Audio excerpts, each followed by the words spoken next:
Yeah, West Broad School. The teachers also taught you with the expectation that you were going to do your best. They were motivators. Everybody learned. The teachers had access to discipline you too. So that was the motivator. From your parents or from the teachers. That was the motivator. And how many years did you attend West Broad School? From 1st through 4th grade, really. Do you remember some of the teachers there? Yes, Miss Jones, Miss Diggs, Miss Jones and Miss Diggs, Miss Morton. Those are the most of the ones that I remember at West Broad. Tell me about May Day. May Day was a fun time in which we did activities like around the flagpole, and we did other sport-like activities. And when you go out and have a good time and run, we would run against other classes. We would have competitions with one class against another class, and hula hoop, tug of war, activities like that. And did you have drama, the plays and Yes, chorus? we did. Okay. Did you participate in those? Yeah, I participated in drama a little bit, Okay. and I sang some. Okay. When did you get into music? When we went out to Lyons Elementary School in the 5th grade, Okay. I went out there in the 5th and 6th grade. Because I understand you took piano lessons. Right. When was that? That was the same time. Okay. That was it, during that same. When I was 10 years old, and I was at Lyons School, met Dr. Walter Allen. That's when he came down and got with the music store, during the music store downtown, and he got with the parents. He sent out notices that he was forming an elementary band. Okay. And so he set up the date with the stores and contacted the parents, and we went down and purchased instruments. And he guided us somewhat into the instruments we were going to play. And so I ended up with the clarinet. I ended up playing the clarinet. Okay. And my stepfather had given me 10 silver dollars for my birthday. And they made me use the 10 silver dollars to make the down payment on the clarinet back then. And so, and also at that time I took piano lessons from Miss Owens, who stayed on Billard Street roundabout where Dr. Allen stayed during that time. And my mother also bought a piano. So I had a piano and a clarinet. Okay. So you play keyboard and saxophone mostly. Okay. And occasionally I play a clarinet. Okay. And how I got to the saxophone, that's another story, when I was in the Army band. Okay. Yeah. All right. So you was at West Broad, and for how many years? Well, the first 4 years at West Broad. And then the 5th grade, you went out to Lyons. That's when you met 5th, Dr. Walter Allen. Okay. Right. Tell me about Lyons, those couple of years. What was that like? It was different because, you know, we changed and kids from different parts of town was out there. Like at West Broad, it was the elementary school for the west side. Okay. Then they had North Athens for that part, and East Athens for the east side. Okay. But once we went to Lyons School, it was people from they bus. That's the first time I rode bus. Okay. As a matter of fact, that was the only 2 years I rode buses. And my 5th grade teacher was Miss Neal, which ended up being Mrs. Joseph. And then my 6th grade teacher was Miss Clemens. And we got used to people from the other side of town, and naturally the teaching was a little different too. You know, junior high is different from elementary, and so we was in the band. So I was in the elementary band out there. And then you came back to West Broad for about a year in the 7th grade. Came back to West Broad, and at this time they had made additions to West Broad School. They had added another wing and all of that. Okay. So no longer had to be bused to Line. out by the airport. Right. And So I was walking to school again from Magnolia this time. So there was enough kids that they had expanded the school Right. on this side of town. That's right. Okay. That's right. And after that, I went to Athens High Industrial School and walked to school again. And it was from the 8th through the 12th grade. 8th through the 12th. 8th through, we went up there in the 8th grade. And the reason for that is that we just had one high school. And the county, the board of education, that's how they deemed the grades too. That's how they deemed it, from 8, so actually it was 5 years. So how was Athens High Industrial? Well, it was neat. We had our own high school. Okay. You know, it was neat in a way. And the teachers, again, they taught you to be the best. That's the good part about it. You had to learn. They would spend the time with you, and they knew they had the technique down to teach you to learn. The worst learner or the slowest learner at school, they could read. The slowest one, they could read, and they could basically function. Naturally, we changed classes, and music was always my main thing, though. But so you was in the band. I was in the band. I ran track a couple of years. I was the High Y Club, the 4-H Club, and math was probably my best subject outside of music back then. And then you went on to college for 2 years. Tell me about that. Mississippi Valley State College. And where's that? That's in Itta Bena, Mississippi. We was 2 miles from Itta Bena, Mississippi.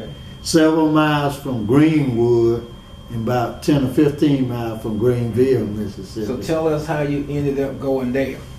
I ended up going there, but already Dr. Allen had sent some guys down there. A couple of guys had been there about 3 or 4 years before, and the year before, about 7 guys went down there. And the year that I went, it was about 6 or 7 of us. And I chose Mississippi Valley, number one, because because of the guys telling me about it. It was a new school, and how neat it was. And that they had a good band, good marching band, and that they were going to the Rose Bowl parade that year. They was going to march in there. And I guess another factor was I got more money. I got more assistance from them than I got from the rest of them. Okay.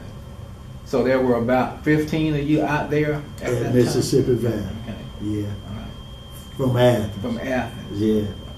And did you have any apprehension about traveling or going that far away to go to school? No. Didn't even. Well, I wanted to get away and experience something else. And like I said, our peers had already talked to us about the place and how they liked it and what they was doing. So it really seemed exciting. And then we didn't have cars or that transportation. We went by bus.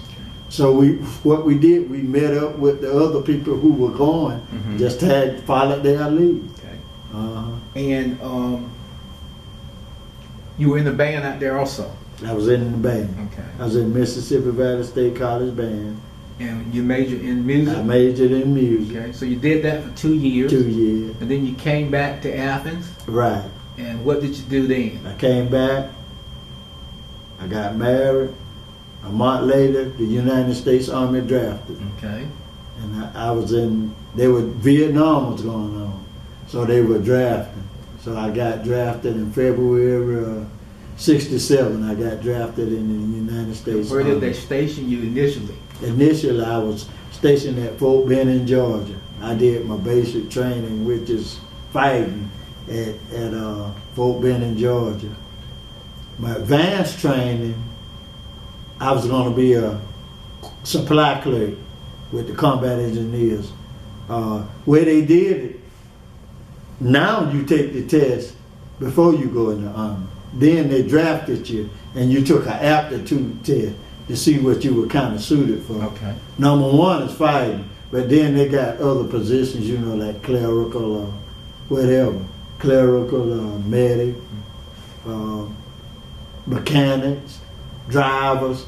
A lot of different jobs you got in the Army also. Right. There's support jobs too, the fighting. So I scored high in the clerical, so I was going to be a supply clerk with the combat engineers, which means I was going to Vietnam though. That's what that meant. What that meant. Yeah. Okay. So after that 8 weeks, they sent me to Fort Leonard Wood, Missouri, which was an engineering post. They had basic training and other, but basically it was an engineering post.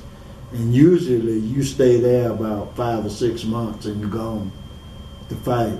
But I was there 2 days and I found out that they had an Army band. Okay. And so I tried out. I auditioned for the band. I was a clarinet player. And I passed the audition and they needed a clarinet player. And so they cut me some more orders. 2 days later, I was a member of the 399th Army Band at Fort Leonard Wood, Missouri. But kind of unbeknown to me, I had to take another year in the Army to do that. So that added a year. Yeah. So I did 3 years instead of 2 years. Okay. So how did that end? What else did you do while you was in the Army? Well, I stayed at Fort Leonard Wood, Missouri 18 months. And then I came down on 11. I went to Germany, my last 13 months in the Army. Okay. And so, same thing. I was in the 82nd Army Band in Germany, it was called. But over there, it's international, so you kind of representing the United States when you're out of the country. Mm-hmm. I found that out to be an experience. Mm-hmm. You're American. Right. You know, that's where they look at you. Okay. And so we played for a lot of ceremonies, Army graduations, a lot of different military ceremonies, but we played at least 100 times to build up the relationship between the Americans and the Germans. Okay. So we played a lot of German for a lot of German stuff too. So. What one lesson did you learn from being in the military that you want to share with us? I learned discipline, how to follow orders and work together, which was imperative if you go to war. Everybody got to be on the same page, or else you get somebody else killed, or they get you killed. So you learn discipline, number one. Number two, physically, I learned that I could do stuff that I never thought I could do. Physically. Really? The physical training. Okay. That was in basic training, obviously. Yeah. So push you beyond what you thought was your limits. That's right. I learned that. In basic training, we marched 17 miles out with 40 pounds on our back and the rifle. And, you know, we'd never done stuff like that before. Okay. And the other thing is meeting all kind of people. That's about the third thing. Is that's why I got adapt to meeting all races. All races is in staying with them. You know, one of my friends, he was a tuba player. He was from Cuba, and he moved to New Orleans when he was 10. And his name was Herbert Levy. His mother was, I guess, white Cuban, and his dad was black. But not, that was one example, but all races. Okay. And then I found out that all races are the same. You got good, bad, and all kind of people in all races. It ain't a race. But you got all different kind of people. And so then you finished up in Germany in the service, and you came back home. Yeah. Okay. And so now tell me about your family, your children. Okay. My oldest daughter, my ex-wife was pregnant when I was in Germany, went to Germany, so she didn't go. So I forgot. Let me back up and say my oldest daughter, Vanessa, she was born when I went to Mississippi Valley. Oh, okay. She was born then. When Cynthia was born when I went to Germany. I went to Germany, Holland, Belgium, France, and Austria. I went to 5 countries over there. Okay. And so that international flavor. And then when I got back home, Adrian was born. I came home and I had 3 kids then. First, I got a job and went on the road with Marvel Whitney Road Band. Alpha Cooper, one of my high school buddies, who had been on the road with a lot of people like Clarence Carter, Percy Slade, a lot of them, it told me, he found out that I was playing like that, and so we went on the